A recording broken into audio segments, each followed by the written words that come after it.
and there was a real kind of impact where people quite liked him. He was a lot younger, but quite quickly in a results game, it kind of went quite south for him, and kind of within a year or so he was kind of clinging onto his job, and a lot of the things that we did kind of with Steve over that short period of time it was quite a difficult situation because of results going against you, but he obviously made some from our perspective, choices that made an impact on the media and their appetite to go for him in this sense.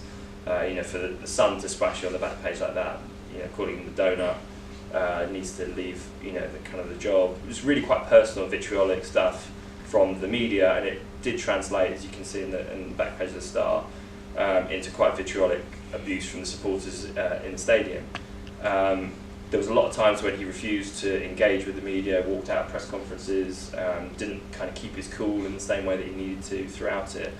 And ultimately, if you don't kind of court and play by the rules that are kind of in front of you, you do run the risk with journalists, kind of, and particularly the English kind of number ones and chief football writers. You really run that risk of kind of getting headlines like this and ultimately losing his job when they didn't qualify for Euro 2008. So that was quite a difficult scenario to deal with, and really in terms of the reputation, it was quite the opposite of Owen Hargreaves, because over a couple of years you went from a positive beginning where you had all of the things to play with, and because results weren't against you, in terms of the media engagement, Steve just retreated further and further away. And I think in those situations, had he helped himself with the media, it might have kind of paid off, and there might have been more sympathy for him. There might have been more of a balance to media reports around his role and whether he could have kept the job.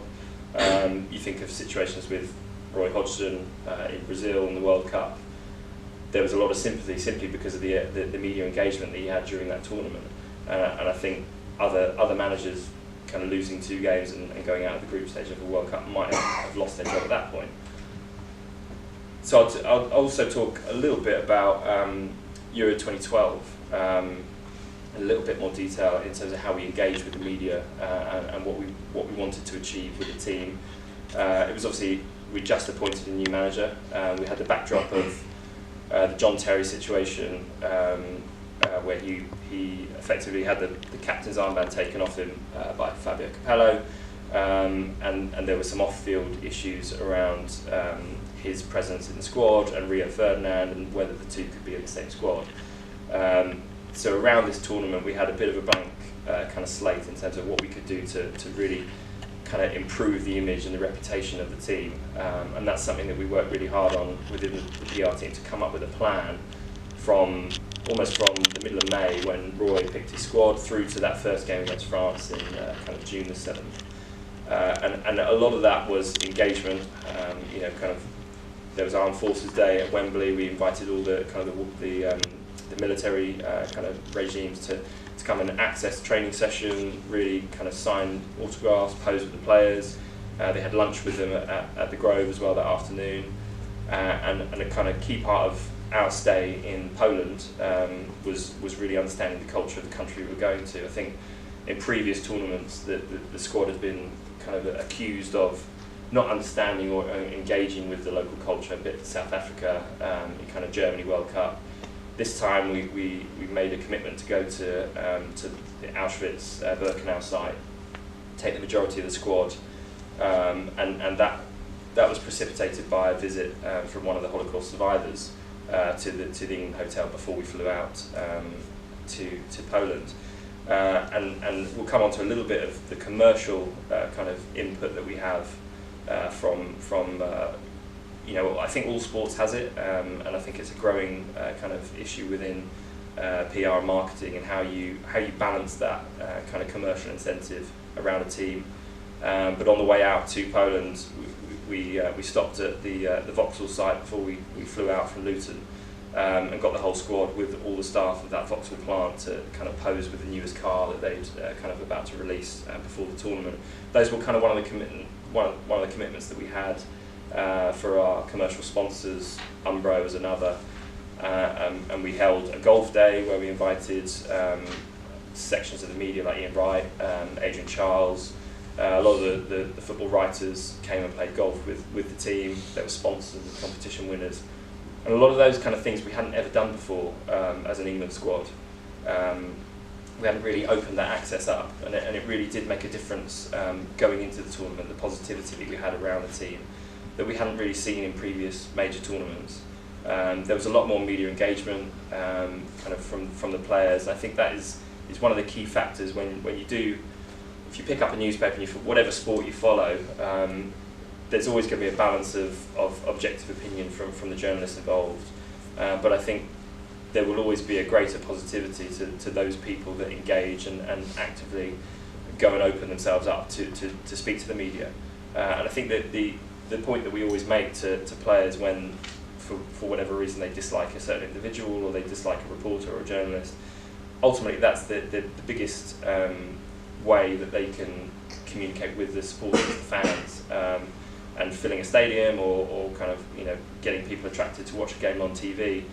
The clearest way they can do that is to have a press conference and invite all the national media. When you have that speaker that goes directly to all kind of fans, it's a powerful tool if you do it in the right way. So we had a huge amount of engagement once we arrived in Poland. We had the visit to Auschwitz, which was a lot of cultural issues about how we managed embargoes, if you're familiar with kind of setting embargoes for stories. We took a selection of players to Auschwitz, and one of the things we wanted to do was make sure that story was spread over 2 or 3 days to allow for the sheer amount of kind of media that would be interested in that kind of visit. And it caused a bit of controversy for some of the journalists who then kind of accuse you of being impersonal and insensitive of the environment you're in by putting embargoes on stories. But ultimately, you want that media and that information to be able to go out to as many people as possible. And if you've got 6 or 7 kind of big name players and a manager and they're all talking at once, there's only so much kind of media space that you can fill. So we pooled kind of a lot of that content and managed to spread it over 2 or 3 days, and that was kind of an effective way of being able to communicate to as many people as possible and catch all different areas of the media and communicate that message of the England team engaging with the culture, understanding the issues that they face when they come to a country like Poland and the historical kind of influences that there have been on that local area. We also had a mayor's reception that generated this picture of Steven Gerrard with a trumpeter that was across most of the newspapers the next day. I think just engaging with the local culture was a real theme for that tournament, and it was quite successful for the players involved, and it really kind of set a different tone for that tournament compared to South Africa for 2 years earlier.